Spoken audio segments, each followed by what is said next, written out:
Giovanni takes on Carlos Rodriguez, much like England were against the USA. Last match of the evening session, place in the quarterfinals, the last place in the quarterfinals up for grabs. No, definitely Spain have potential for surprising upsets, but I think this one, this job of taking on Michael might be even classed as a tougher job than the time they beat England. Well, it remains the greatest World Cup shot off the ball back in 2010, first round. Phil Taylor and James Wade it was then, dumped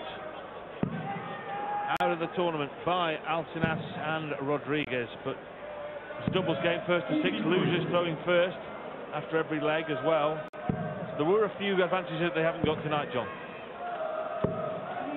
Yes, and the thing is the chemistry also of the Dutch team.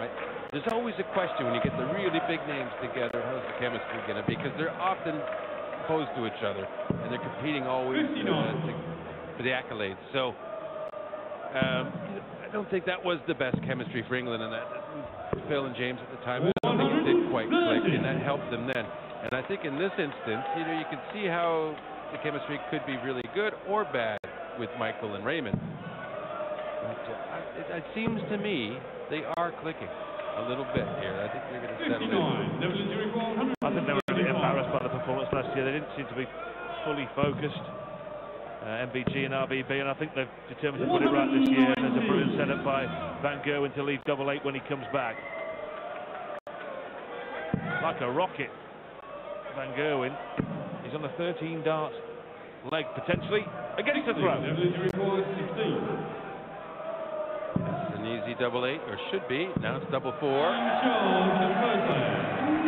Michael's quite familiar now, attacking style.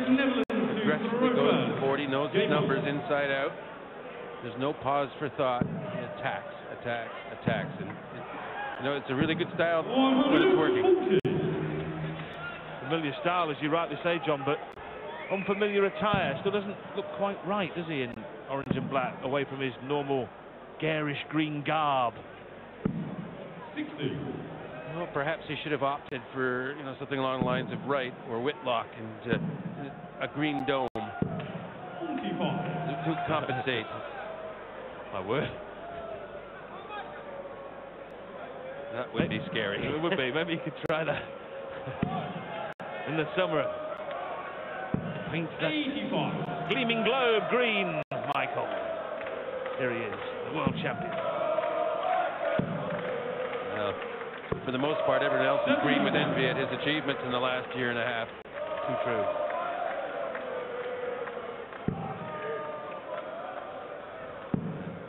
He, of course, smarting after the Premier League when he lost the final to RBB, who's bouncing with confidence. And he looks the green machine. It's an interesting issue, this chemistry with Michael and Raymond. It's hard to rate because, I get the sense of late, maybe not who's the best Dutch player in the world, but who's the best Dutch player all time. So I think this is going to be an ongoing rivalry for quite a while. Well, that settles the argument about that leg anyway. 54, double 10. And the familiar roar of the world champ. Playing well here, 103 average, Van Gerwen. 99.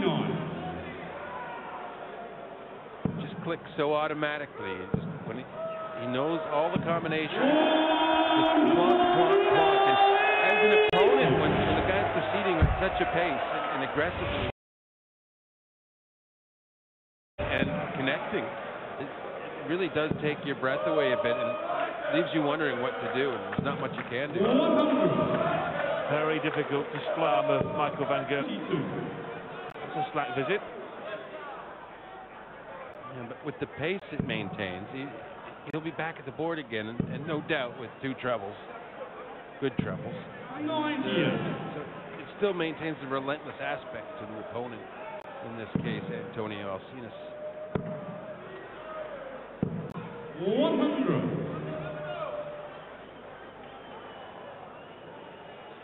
Still the hold of chance at holding his throw here. 100. Great third dart to maintain a good chance at taking the leg. Michael not really doing much here. Well, in that year we mentioned when they beat England, they got to the semis. It was the Dutch who knocked them out. Barney who beat Alcinas and Rodriguez in the singles. Tops. 64. We'll see. Rodriguez against Barney next, and if MVG wins this, it'll be win or bust for the Spanish team.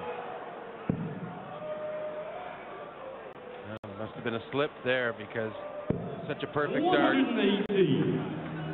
Still an oddish choice because it would have left double seven even if it hit the treble, but it just shows all doubles come alike to MVG. Not going to get a stab here though, and Alcinas is on the board.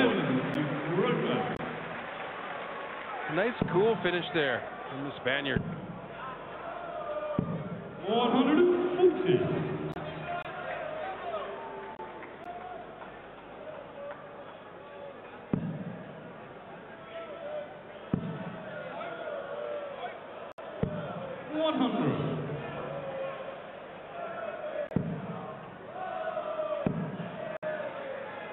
Well, you used the word earlier, John, relentless.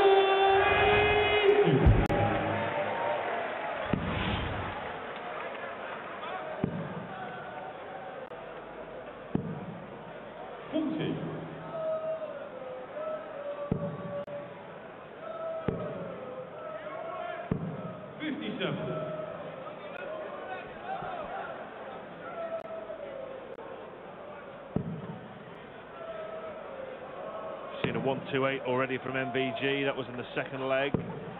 27. 124. Now 1-2-4. Treble there would have left double eight. 84. Left tops. Impressive this, John, isn't it? 104 average. I know it's only, well, 4 legs to all intents and purposes, but nevertheless, blistering stuff in the World Champ. 100. Well, it's a typical average for him. It's a typical game. Typical finish from Michael van Gerwen. Game on. The one thing, aspect about Michael's game he got criticized for getting to this point was that sometimes his doubles weren't so good. But, and he still might hit a patch here or there where he misses a few. But again, like I said, with the bad turn, soon disappears. He gets on the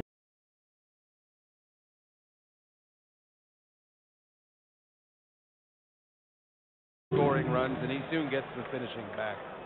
For the most part, an excellent finisher, as you to be. And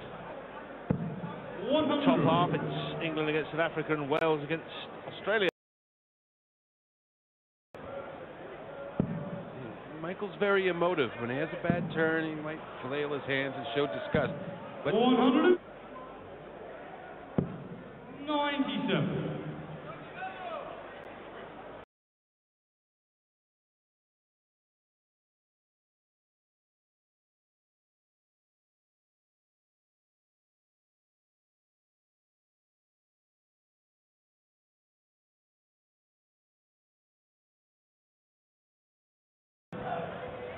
needs to adjust. Slightly blocked. That fin, the way that straight across there. And he comes under it cleanly. Well, Michael van Gerwen has raced through that game, rocketed through that game, an average of almost 104 for the world champion, and the Dutch team of RBV and MVG are one up. The Premier League champion Raymond van Barneveld is next on stage.